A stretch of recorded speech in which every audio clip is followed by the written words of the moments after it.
So welcome to the Gaylord Opryland Resort. I'm in Cascade section, room 3152. So come on in. This is a king room. When you first walk in, to your left is a vanity and a closet area.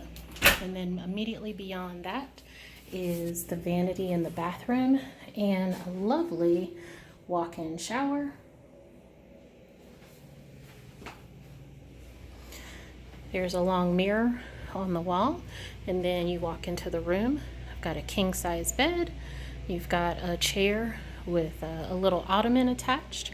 And because we're in the Cascade section, here is the view from the balcony. So we have an interior atrium view.